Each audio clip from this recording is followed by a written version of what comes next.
तथ्यों के आधार पर आप देखिए उसमें कोई दम नहीं है। ये बिल्कुल पॉलिटिकली मोटिवेटेड केस है जिसको लंबे समय तक खींचा गया।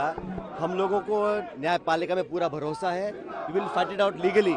लेकिन आप समझिए जिस एंटिटी में कोई ट्रांजैक्शन नहीं है, कोई लेन देन नहीं हुआ, 1 रुपये का कोई इसमें अदला बदली नहीं हुई है और जानबूझ के पॉलिटिकली राहुल गांधी जी और सोनिया गांधी जी को टारगेट जो करने का काम किया है, ये पूर्णतः द्वेषपूर्ण भावना से कार्य किया गया है। लेकिन मैं जानता हूं कि देश के लोग समझ रहे हैं इस बात को कि अपने प्रतिद्वंदियों की आवाज़ दबाने के लिए अभी हम लोगों ने गुजरात में अधिवेशन किया था, पार्टी को जिंदा करने के लिए पूरी ताकत लगा रहे हैं, वो उनको नागवार गुजरा है। इसलिए केंद्र सरकार ने जानबूझ के बहुत ही विंडिक्टिव ये कदम उठाया है। इसको हम पॉलिटिकली टैकल करेंगे लेकिन लीगली भी टैकल करेंगे। मुझे पूरा विश्वास है हमारी न्यायपालिका के ऊपर।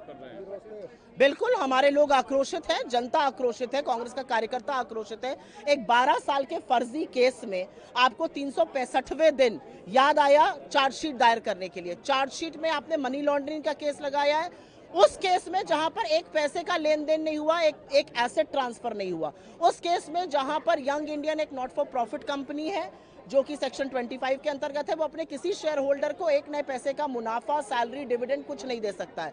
एक ऐसे केस में एजेएल जो नेशनल हेराल्ड छापता था उसके खिलाफ आप ये कर रहे हैं। असलियत ये है कि ये नरेंद्र मोदी जी की प्रतिशोध की राजनीति है, ये मोदी जी की घिनौनी राजनीति है और इसका सामना हम कोर्ट में करेंगे। लेकिन जो लोगों का आक्रोश है, जो जनता आक्रोश है, जो हमारे कार्यकर्ताओं का आक्रोश है, वो बिल्कुल आपको दिख रहा है क्योंकि ये दिखाता है कि नरेंद्र मोदी जी डरते हैं, वो हमारे नेता से डरते हैं, वो उन मुद्दों से डरते हैं जो हम उठाते हैं और वो कांग्रेस का जो संगठनात्मक ढांचा तैयार हो रहा है उससे भयभीत है, घबराए हुए हैं।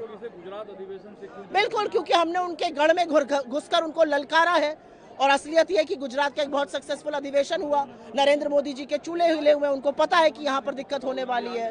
बिल्कुल आज भी गुजरात में। और राहुल गांधी जी वो शख्स हैं जो ना आपसे डरते हैं ना आपसे धमकते हैं। आपने 50 घंटे ईडी से पूछताछ कराई, आप 500 घंटे और करा लीजिए। ये केस बोगस है लेकिन राहुल गांधी जो मुद्दे उठा रहे हैं उसने आपकी कलई जरूर खोल दी है।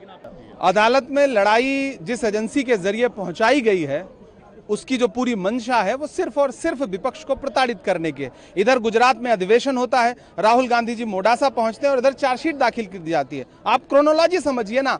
भारतीय जनता पार्टी आने वाले बिहार के चुनाव से, गुजरात में कांग्रेस पार्टी की सक्रियता से, आने वाले असम के चुनाव की संभावित हार को देख करके और विपक्ष की सक्रियता को देख करके, 400 पार के नारे के बाद भी 240 पे अटक जाने के बाद भारतीय जनता पार्टी चाहती है कि विपक्ष को पूरी तरह से कुचल दिया जाए, उनके संसाधन तोड़ दिए जाएं, उनके नेताओं का मनोबल तोड़ दिया जाए। लेकिन भाजपा ये भूल जाती है कि ये गांधी परिवार है जिसने इस देश के लिए न जाने कितनी कुर्बानियां दी हैं। आप गांधी परिवार पे आरोप लगाते हैं, वो एक गांधी परिवार वो परिवार है जिसने अपनी निजी संपत्तियां इस देश के लिए दान कर दी हैं। आप उस पर इस तरह के आरोप लगाते हैं, ये बहुत शर्मनाक है और इसके खिलाफ पूरे देश में आज कांग्रेस पार्टी प्रदर्शन कर रही है।